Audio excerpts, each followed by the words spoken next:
Hi, welcome to Help with Hannah Jones. I'm Hannah Jones. Thank you, Patreon patrons, for making this podcast possible. And thanks, Dude IDK Studios in Denver, where we're recording and producing this episode.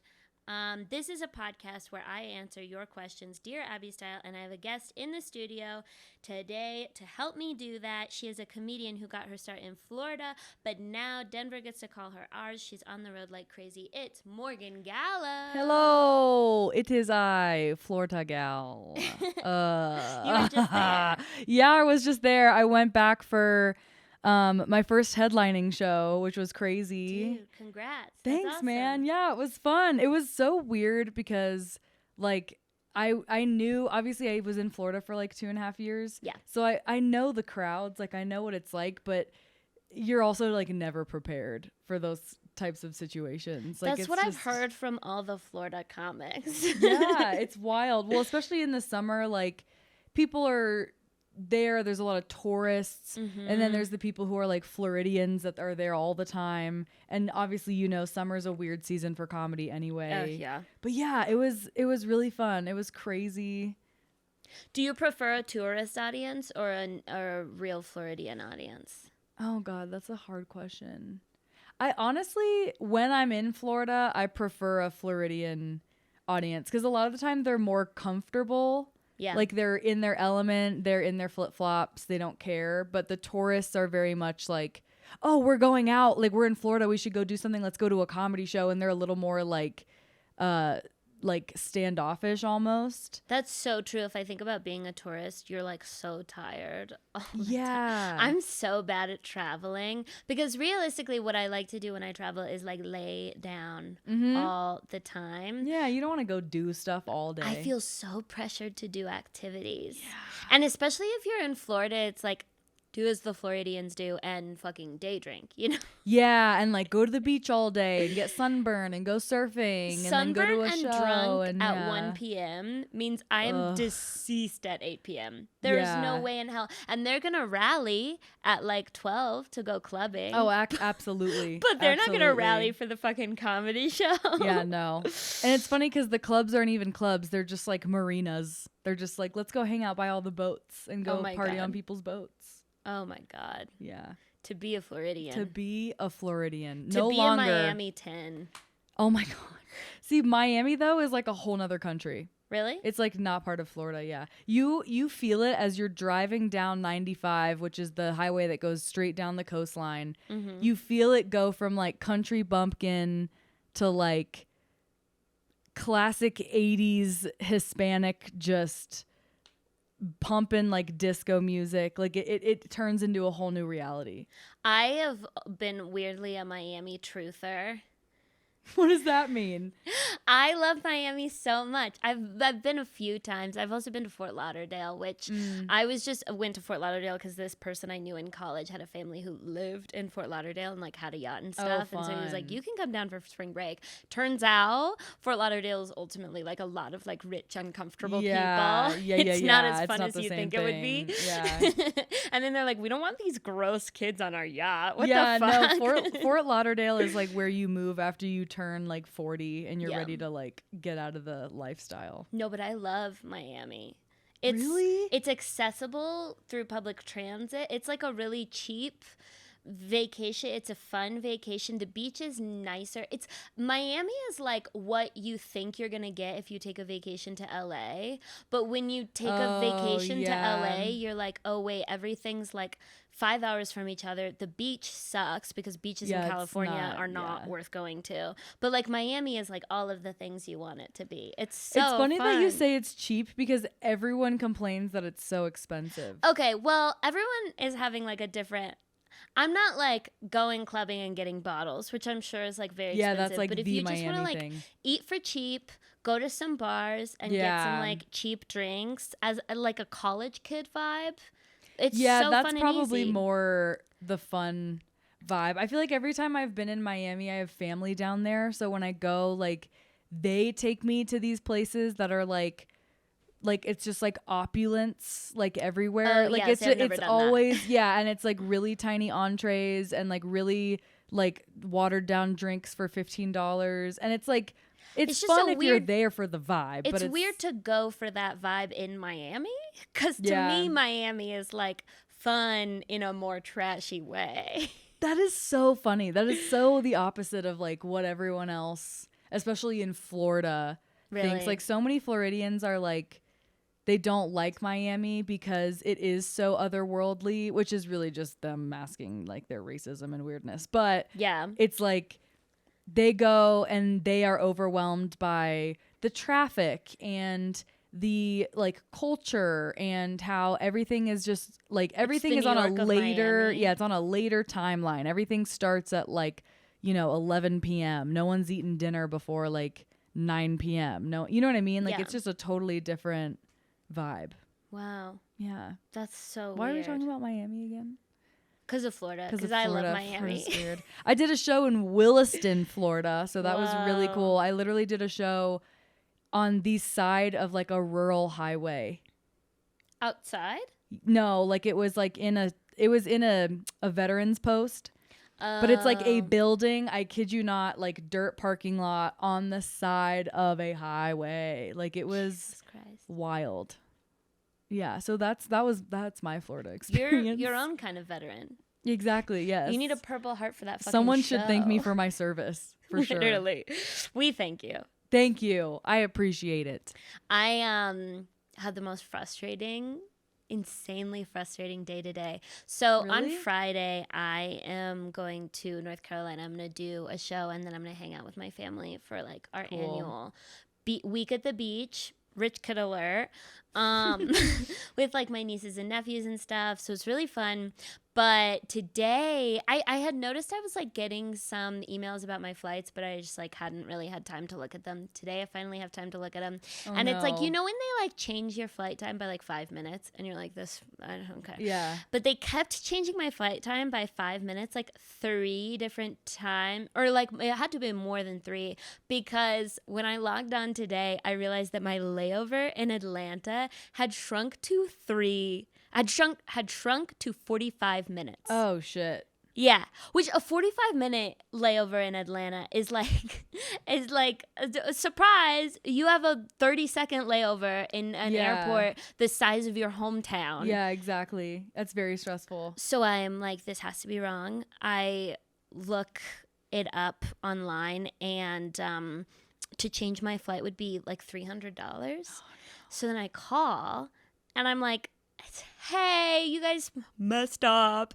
Not a big deal. Love Yeah. you so much. They're like, actually, you can't speak to anybody because you're not. This is essentially the Delta messaging service is like, if you're flying out within the next 45 seconds, you can stay on the line. If not, absolutely go fuck yourself, because we're experiencing a high call volume. Yeah. But then if you were to call back in the 45 seconds before your flight, they'd be like, well, you're no longer eligible for a refund, so Yeah. go fuck yourself. Yeah. It was insane. So what are you doing? I ended up being able to change my flights a different way. Okay, cool. Love that for you. But it took it was like hours of trying to navigate their fucking website. Air travel has become such a nightmare that it's like not even exciting to go visit another place anymore. Yeah. I always thought that if air travel crumbled, it would be like the prices got really high and it got very exclusive again. Like it kind of was when I was yeah. a kid. Only certain types of people could really ever fly anywhere. Yeah. But that's not what's happening. Instead, it's just like, it's like a situationship that you hit up and you're like, hey, like, do we want to like hang on Friday? And they're like, we'll see how I'm feeling on Friday, bitch. Yeah, we'll see if I'm gonna staff the plane for you because I'm Yeah. not really feeling it right now. I don't know. We have people to take off, but we don't have any people to land. Do you just want to stay in the air Yeah. for a while? And Would I don't know that if be you good want for to go you? through security, but if you do, you're gonna have to wait 2 hours because the Yeah, line yeah. wraps around the terminal. 2 to 5 hours. Have you been to DIA recently? Yeah. Like that. I don't know if you've experienced the security That line. wraps all the way around multiple baggage claims. Is wild. It's absolutely How insane. does that happen? They have other security checkpoints. What And is then going on? you get up to the front of the security line, and it's like the people. I have this thing where I kind of believe that like everyone is equally intelligent, but intelligence just takes different forms. Like you could be emotionally intelligent or like practically intelligent. You in have an way more applicable faith way. in the general Or you public can than be I do. book smart, you know? But then you get to the front of the TSA security line and you're like, oh, that's not true. Some people are dumb as rocks. Yeah. Some of us were raised by wolves. Okay, this is great. And then you go through security and it's like, okay, I'm going to show you my smelly shoes and my laptop, and then I'm going to walk through and everything's going to be fine. They're always screaming at you. The guys next to the security line are always like, no liquids. It's like everybody knows about the liquids thing. Nobody is caught off guard by the liquids thing. But I will say, every airport you go to has a different shoes policy and a different laptop policy. And sometimes it varies between like even morning and night. Like in the mornings, they'll have you taken out your small electronics, and at night you'll put them in. Every single time I go through security, I somehow have it wrong. You think you'd be right at least like 50% of the time. Yeah. I am barefoot while... And they're like, you don't have to take your shoes off. Or what's usually happening is that like a whole family of 6 will be taking off their like lace up hiking boots. Yep. And meanwhile, if you like look ahead in the line, you'll notice everyone else still has their shoes on. And it's like Indianapolis. Like they're not making you take your shoes off. Yeah. It's like the smallest airport. This is how I know that TSA is a farce. Because I went through TSA somewhere. I wish I could remember where it was. I think it was like Ohio, somewhere very kind of like small airport, not a big deal. And it was really busy, which I think they weren't used to. And it was so busy that the TSA employees just started saying like, don't take anything out of your pockets. Don't take off your shoes. Just walk through the metal detector. So and it was the same thing. And how many flights had you taken? I had this experience last year that I vividly remember where there was just like one time that sent me over the edge.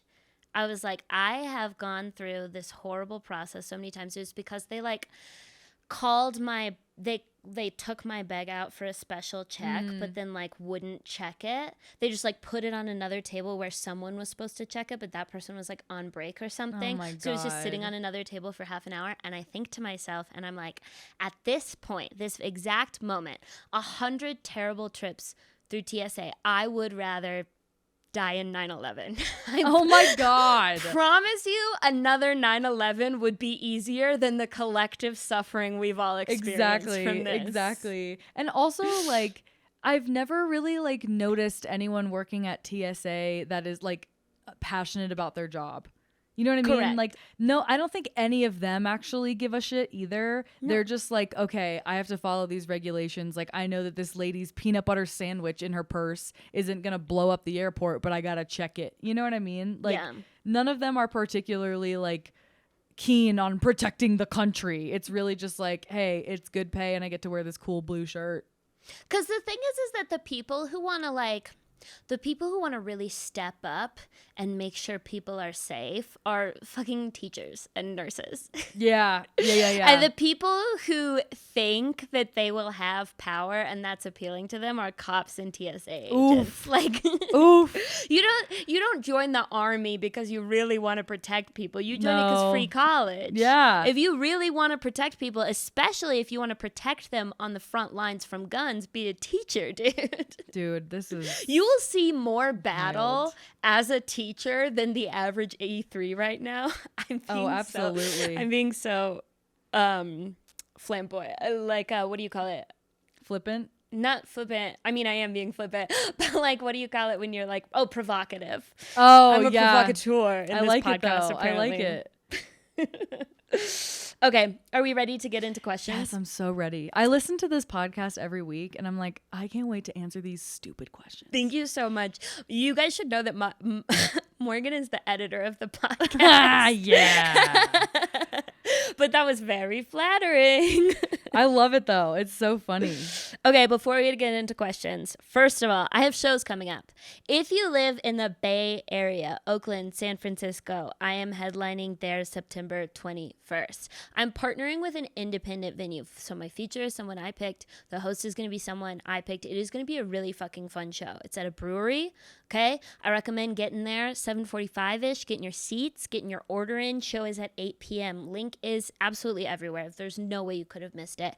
It's so important that I sell this show out. It's so important for my ability to like tour in the future. I have like probably like 6 different cities coming up, and like how ticket sales are for them is really going to determine what I can do next year. So if you live in the Bay Area, get tickets. If you have something scheduled, it's a month and a half out, move it, you know? If you don't live in the Bay Area, but you want me to come to your city, the absolute best way to get me to your city is to think of someone you know in the Bay Area, send them a couple of my reels, be like, isn't this girl so funny? And then send them the ticket link. Slow burn. I would really appreciate it. But yeah, if you live in another place, I'm going to be hitting a lot of cities, Chicago, Austin, Des Moines, Bisbee, and Tucson, and Santa Fe early next year. Please sign up for my text list so that you get a text when that happens. Don't rely on Instagram stories. You will not see my Instagram stories. I promise you. If it's important, it won't get seen, okay? Sign up for the text list. Second of all, this podcast is sponsored by the Patreon. Patrons have first priority to get their questions answered, and they also receive a bonus episode every month, and it's only $3, which is crazy. That's more than a TSA agent makes an hour, okay? You also get exclusive access to long-form audio and video of my comedy sets if you wanted to watch that. If you want to ask a question to get answered in a future episode, you can find the link to that form in the podcast description or in my link tree on any social media platforms. Are you ready? Yes. That was some so A+ long. marketing right there. Thank you. That took I hate it. I don't like doing a commercial for myself in the middle of the podcast, but it has to be done. Yes. I'll stop doing the commercial when the show sells out. There you go. There you go. Okay. San Fran. First question. This one's so good. Uh-oh. Is it too early to move in with my girlfriend? I'm going into my 2nd year of college and have started to consider getting an apartment to stay in instead of my dorm, as it would be much cheaper, half the price, and probably less gross. However, the only person whom I really know and who is also looking for an apartment is my girlfriend, who is moving into a 3-bedroom with 2 of her friends next semester. We have been dating for about 9 months, and it is by far the healthiest relationship I've ever been in. We get along very well, and I feel we have both been growing as people together. However, I worry that we are still too young to start living together, and I don't want to get in the way of her life too early. I would also be living with her friends who I do get along with, but realistically, I will always just be their friend's boyfriend, and it might be a weird power dynamic. Signed, Cautious Ken. Oh, Ken. Well, my first instinct is... yes, you are too young. And that's my second instinct and my third as well. And I will say, I'm going to cop to this. I am the queen of moving in early. Okay. I moved in with my first boyfriend ever after 2 months. I was so how poor. old were you? I was 23. Oh my God. Yeah, I was so poor. Yeah. No, we had been boyfriend-girlfriend for 2 months. We had probably like known each other for like 3 or 4 months. Okay. That doesn't make it better. What am I No. talking about? No.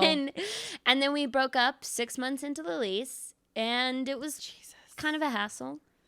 And I will always say, you know, take the risk. You know the consequences of it not working out is that you just have to figure out if you can break your lease. You have to maybe pay a shit ton of money. You have to maybe find subletters. You have to probably move in the midst of being really sad. Think about worst case scenario if you break up. And what it would look like to move right after you'd been cheated on. Or like right after you'd been like had the partner say something like really cruel or like hit you or something. And then you have to move during that time period. And then my second boyfriend, I moved in after we knew each other 8 months. So growth. Okay, you're getting better. You're getting better. And that lasted about 6 months. Oh, no, that lasted 8 months. Okay. So my thing is, and I'll preface this by saying I have never lived with a significant other.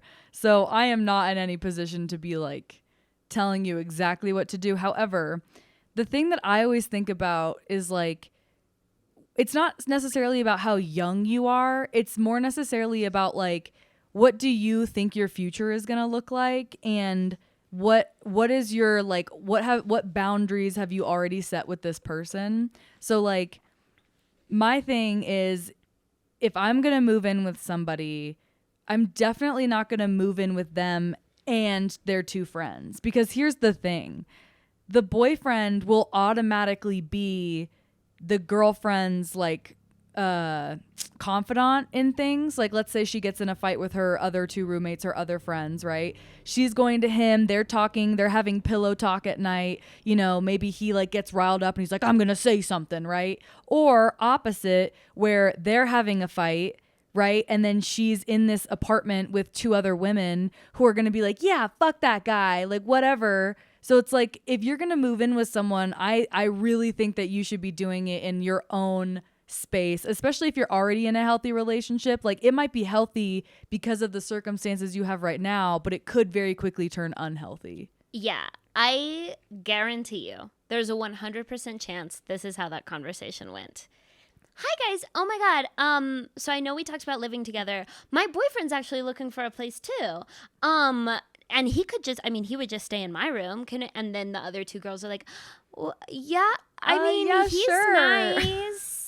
He's so cute. No, yeah. I mean, like, we obviously haven't decided yet. We haven't signed the lease or anything. But while he's still looking, we love Ken. We love Ken. He's so good for you. I mean, if he hurt you, I would kill him. But we love him. So good for you. Yeah, that's the thing. I would be so pissed if it was like me. I don't know how close these girls are, but like me and my two best girlfriends. Yeah. Oh my god, we're gonna get like a Cheetah Girls house. Like, yes, we're doing this. Like, let's go. We're gonna have rosé nights. Boyfriend. And now there's just some dude with a fucking penis in the apartment. Dude, like, that's not. I would be livid. Yeah, because imagine all the like fun shit that your friends are gonna want to do. Let's be honest. Like, whether you're in a relationship or not, when you're around your girlfriends, like, you're gonna do some stupid shit. You're gonna be crazy. You're gonna maybe like play stupid games or talk about stupid shit. Like, you want that girl time. We're not talking about cheating. We're talking about the ability to say, like, when I'm fucking my boyfriend, it's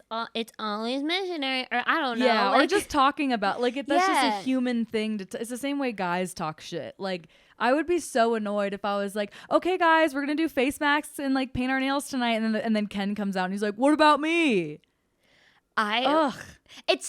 There's another layer here that it's in college. It's like, your girlfriend is signing up for like the maximum amount of loser points. I hope you know how much this is going to stunt her friendships. She's dead.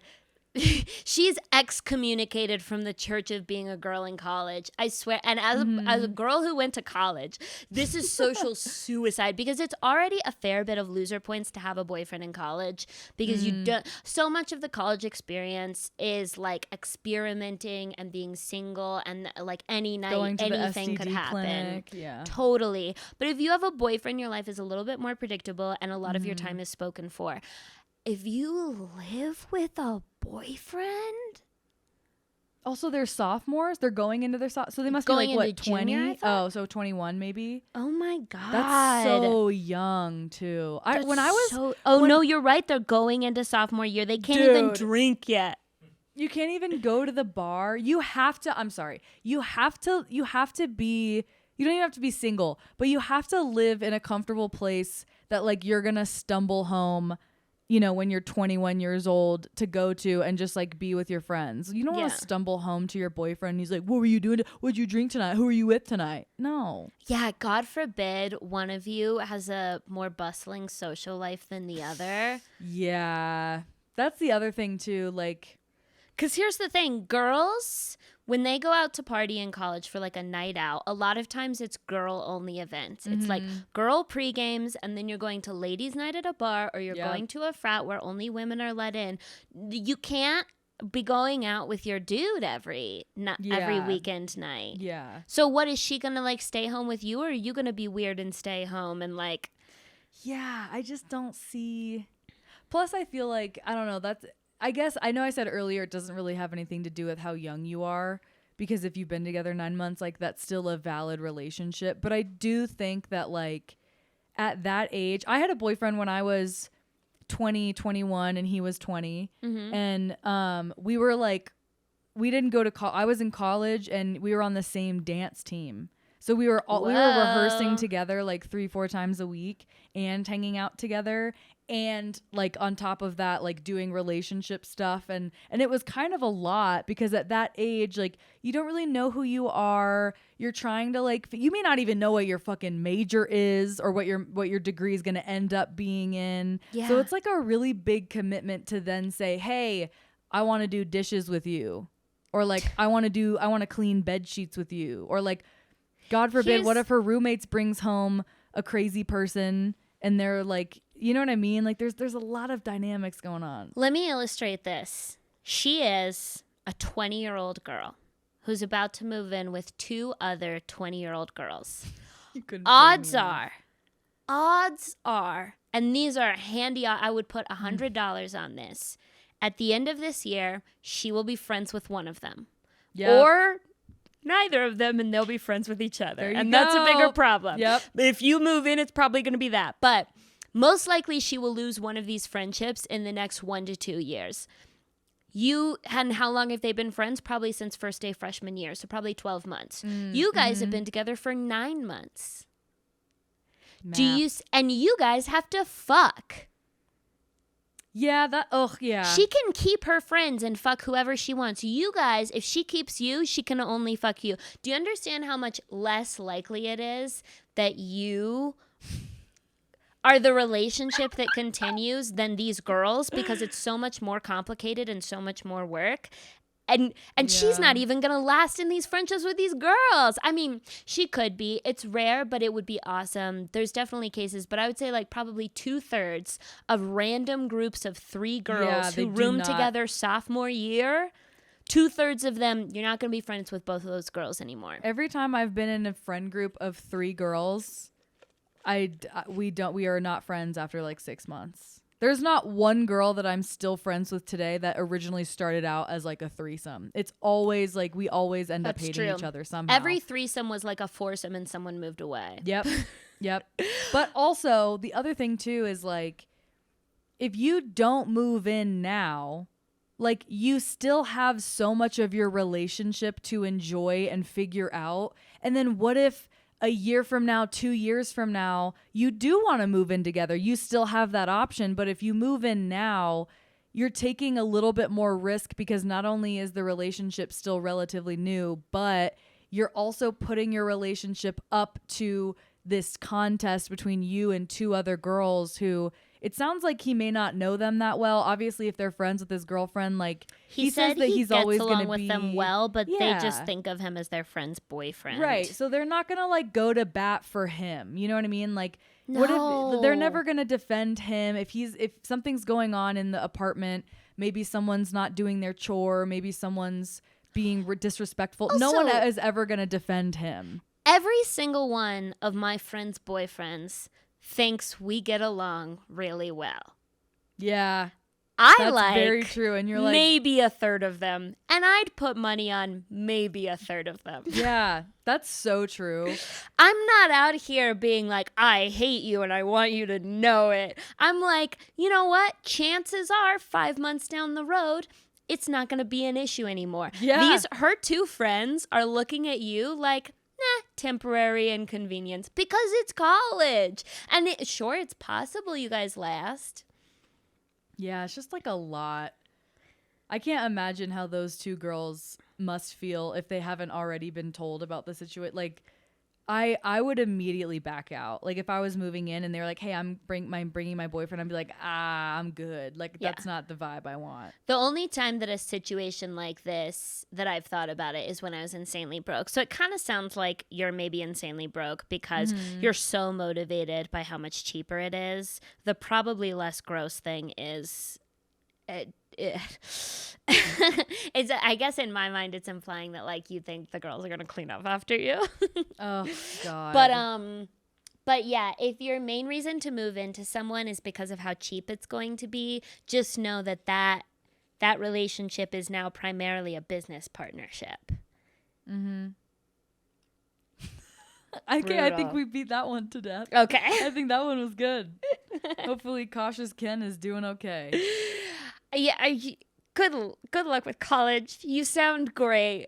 Did that come off rude? Yeah, you sound great, Cautious Ken. I just can't emphasize enough to you how much you can't do this. Just think about, like, you don't have to be selfish, but just think about yourself. Just think about what do you want out of your relationship, and is it worth putting to the test with two other girls that are going to comment and be very aware and observant of your relationship and make comments probably to their friend about how good of a roommate you are or aren't.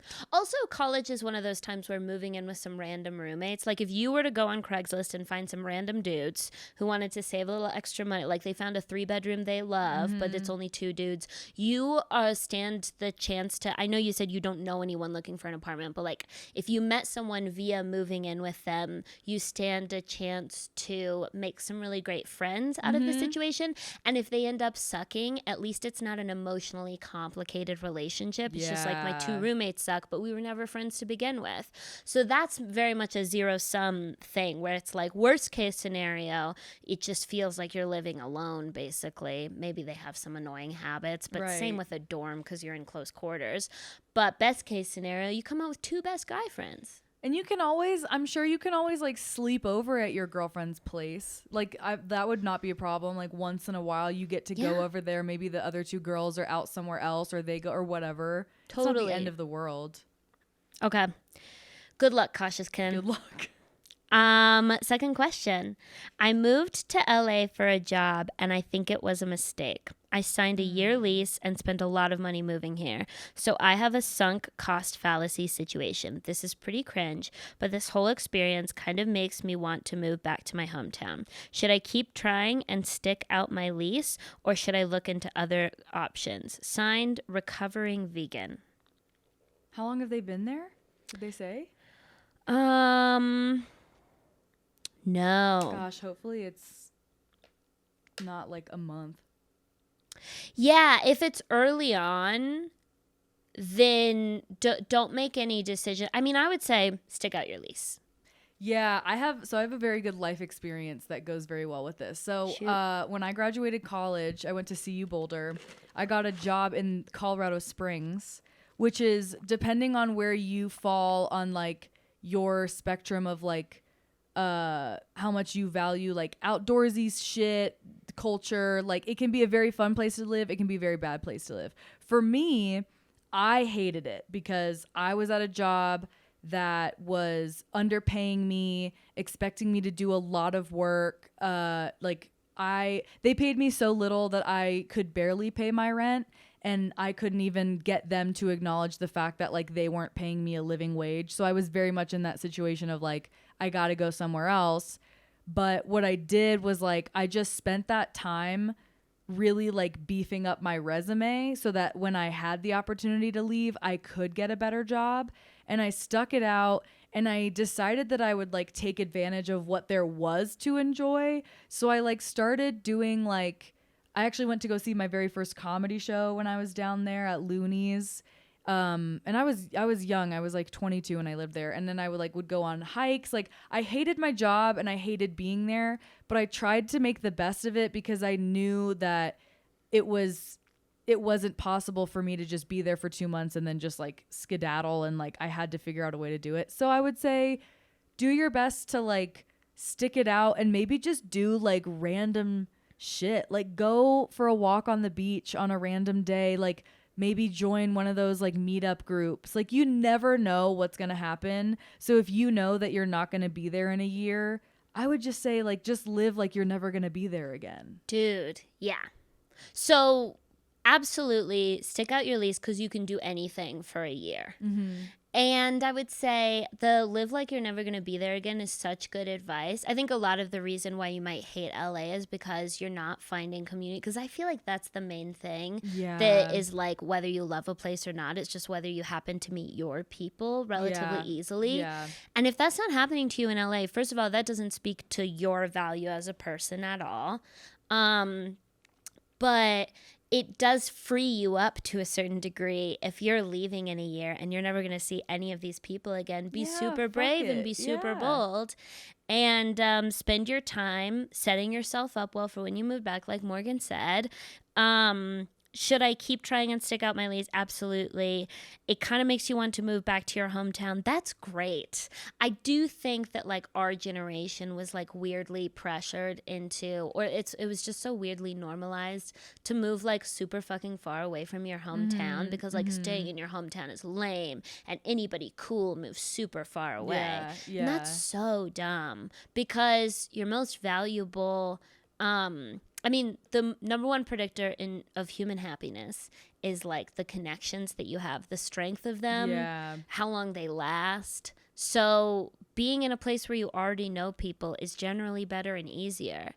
There are definitely occasions where it's worth it to move to a bigger place or another place because there's something that you really want there. I moved to Denver because my hometown doesn't really have any comedy. And I fell in love with the comedy scene here. I had to work really hard to like make friends and find community here. And it ended up being worth it. I like Denver better. But like there's nothing wrong with wanting to stay in your hometown at all. Yeah, I think too, like, if you are feeling guilty for maybe, like, I don't know if this is happening, but I think a lot of people, when they move somewhere far, they start to get this, like, kind of animosity towards their hometown where they're like, I'm going to move away and it's going to be so much better and you guys are all going to be sorry. And, like, that's kind of what I did. And then you realize years later, you're like, oh, it's not that bad. You know what I mean? So don't ever be afraid to, like, you know, rewrite your story. Like we're all just living these lives. There's no playbook on like what you're supposed to do. And I think LA is a really tough city to like make it or like to be in. I mean, my friend moved to LA when we were 18 from Boulder, like very, very stark difference. And it took her a good like 5 years to like get her community, feel safe, feel like she understood how to live in the city, because it is like, I think any big city is like kind of difficult to feel comfort in when it's you don't know the people, you don't know the systems, you don't know like the structure of the culture there, what people do, what people don't do, what places to avoid. So I don't know, I would just like say fuck it and just do random stuff. Maybe challenge yourself to go see a new like museum or show or something every week and just try to live the most of it, because like LA is one of those places where there is something always going on, so at least you're not stuck in like the middle of nowhere Kansas at a job that you hate. And the thing is that like if you go back to your hometown and have to pay off LA lease prices, that could potentially be like incredibly financially straining. Like if you go back to your hometown after a year in LA, you're a cooler, better person for having expanded your horizons for a year. If you go back to your hometown after like 4 months and now you have a shit ton of debt, not as cool. You haven't expanded your horizons as much. So just stick it out, follow through on the commitment, and then don't be afraid to run away as soon as the timing is good to run away because your lease is up. Yeah. I think that's some solid advice. It's so funny because it's like the opposite of the last guy where it's like breaking your lease and you can, but yeah, I mean leases are serious. Okay. Next question. Yes. Something has come up recently in my otherwise great, I know everyone says this, relationship. I'm a girl, boyfriend, hasn't had the money to be the pursuing romantic partner he used to be. I don't feel romanced and I would like to be taken on dates and bought little presents. I would be fine with dates and gifts that cost very little or nothing at all, like jazz in the park or a donut. On top of this, he owes me a lot of money, and he's working hard to pay me back and pay off some credit cards. Now for the bummer. Sorry. Oh, no. Now for the bummer. After I spent the day taking his dog to the groomer while he was at work, and taking care of the household and pets, he talked to me about how his sister, married older than us, has mentioned multiple times the Lululemon belt bag, and he's going to send her one. No. Like, that sounds like a nice gesture, but where is my donut? How do I tell him I'm feeling this way? This way means less appreciated and pursued and treasured than I would like to feel. Signed, Giving Too Much. Wait, we gotta know how much that bag costs. Oh yeah. What do you let me think look it it at? up. What do you think it is? Like It's 90? Lululemon. I have rarely. It's gotta be. I would be surprised if it's. I searched Lululemon. The first thing is belt bag. Okay, it's $38. Oh, okay. So it's not. Wow. Why did I think it was gonna be like $95? But 38 for someone who is struggling can be a lot of money. Like that's not a cheap bag by any means. Your boyfriend's fucking his sister. Ew, no. I have never gotten. I have two brothers. I've never gotten a gift outside of Christmas and birthday from either of them. And we're at the age where we don't do Christmas and birthday gifts anymore. I get Christmas gifts for their kids, but we don't do Christmas and birthday gifts, and we certainly don't do random Lululemon gifts because I was just talking about how much I wanted. Wait, one. also she's married, and her husband's not gonna. She's talking to her brother about the bag. She's not talking to her husband. Well, yeah, about it's because it? they just got done having sex, and Oh so my you're, like, God, pillow okay, talking, okay. and you're like, I've been thinking about this Lululemon belt bag that I want. So here's the first thing. It is completely valid to feel like because of your partner's financial situation, you are not getting the love that you want. Like, don't feel guilty for feeling that, because I think a lot of women in particular, but like people in general, get that kind of weird like guilty feeling where it's like, I don't want my partner to feel like they have to spend all this money on me, but I do want them to show me that they love and appreciate me. And I agree. You don't have to like buy someone something. It's as simple as like making them dinner and just like surprising them with it. Or like even, I don't know, like surprise FaceTime calls, like things that just like show that you're thinking about the other person. Dudes really do. I feel like they don't get a lot of tools about how they would be romantic and have gestures that don't cost money, and they feel so ashamed if they can't give you the gestures that cost money that sometimes they like won't do anything. Mm-hmm. And I've definitely sat a partner down and had that hard conversation that's like, I don't give a fuck about your budget. Let's be in broke mode together. Mm-hmm. But like, I want you to take me on the picnic. I want you to plan making the grocery store dinner for me. Yeah. Or even just like, hey, if you notice that my laundry's done, can you put it in the basket and put it on my bed for me so it's ready for me to fold? Or can you like, if you notice my mirror's dirty, can you like, it's like such small little things that don't cost any money. So I think it's valid to have that conversation and not make them feel shameful for their situation, just be like, hey, I noticed that I've been missing this, and it might be a two-way street. The guy might also be feeling that way. Like he might also be feeling like he's not putting in effort because maybe you're not putting in effort. Relationships are 50-50. So that's a thing. That is true. I mean, he went out for the day, and she spent the day taking his dog to the groomer, paid for it, and taking care of the household and pets. Mm-hmm. I mean, it does sound like she's giving a lot. Yeah. And here's the thing. I think so many women, I think this is like the most common relationship dynamic, because women in general, I feel like give the same amount throughout relationships. I feel like maybe at the beginning of the relationship, we like do our makeup more often. And then later on, it's like, you can see me without my eyebrows occasionally. Yeah. Whatever.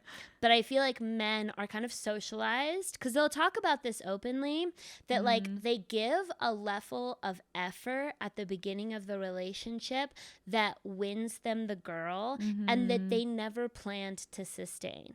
Yeah. Which is why it's always around the 3-month mark when you figure out what level of effort you can actually expect from this dude. Yeah. So my question would be, was he ever making you feel appreciated and treasured and pursued?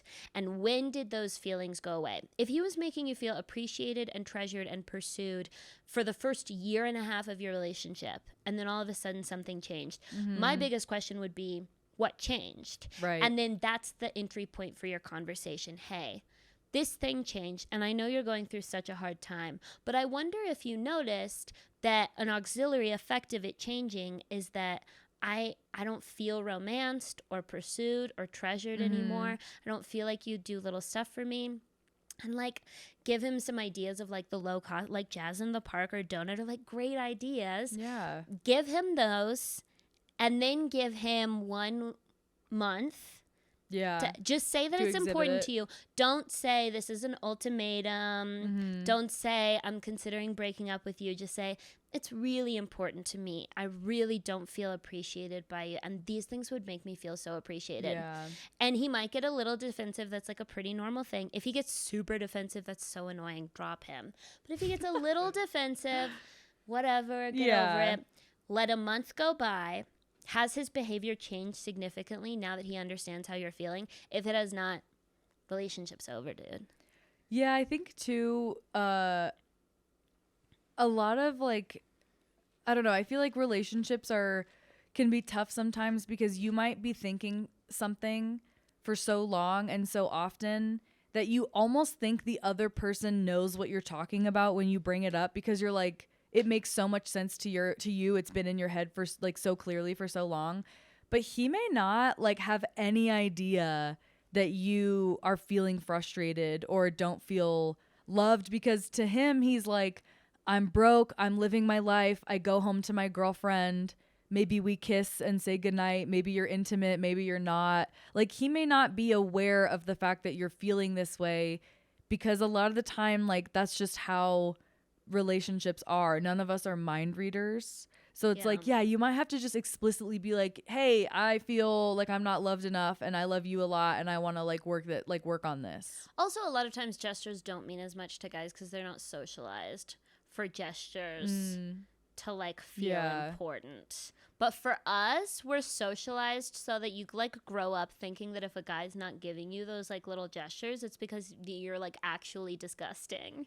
Yeah. And so it just like hits so much deeper. So I definitely am with you that like if it hasn't been explicitly stated, you cannot be mad at him for not noticing. Yeah. But once you explicitly state it, once you say then straight it's up, time. this is important to me, I'm not mad, but I'm curious to know whether you realized I had been feeling that way. And ideally, he has the opportunity to be like, I had no idea you were feeling that way. That stuff is so easy. I can start doing that stuff tomorrow. Yeah. Most people are not self-aware enough to take a conversation like that and not immediately get super defensive and interpret it as criticism. So more likely the reaction you're gonna get is like, you're asking so much for a second. If he's nice and respectful about it, just give him some time. Yeah. Yeah, that's all you can do. But like, yeah, I mean, at the end of the day, it says so much about your relationship if you say I'm feeling unappreciated and he gets mad or defensive. Realistically, how much like longer can that relationship go on? Yeah. Damn. Also, he's fucking his sister.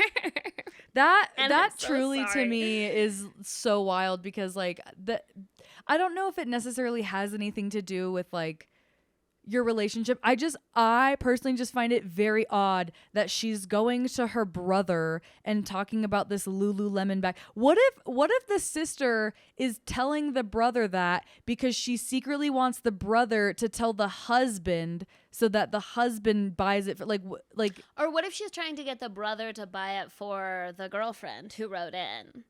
yeah, Like, that's you know also what girls true. like? This Lululemon belt Yeah, bag. yeah, They're yeah. Googling it like crazy. And men are so stupid. They're like, "Oh, I'll buy it for my sister. She's been talking It's about like, it she a won't lot." stop fucking talking about it. My I guess I'll brother has fucking get her never one. given me a gift that wasn't bought by my mom. Yeah. You know what I mean? Like, he's never. I can't remember the last time a brother gave me a gift. And I wouldn't Yeah. expect it. It's just weird. Yeah, it is weird. Loving your sibling is really fucking weird, and you should stop doing it. Really, it's so funny. It's a $38 bag, and this married woman is mentioned it to her brother multiple times. God, that's really weird to me. I don't And like that. both times she was like, money's tight, can't afford it. Meanwhile, she has a kid walking around, which is like $80,000 a year. Yeah, what the fuck? Okay. Alrighty, last question.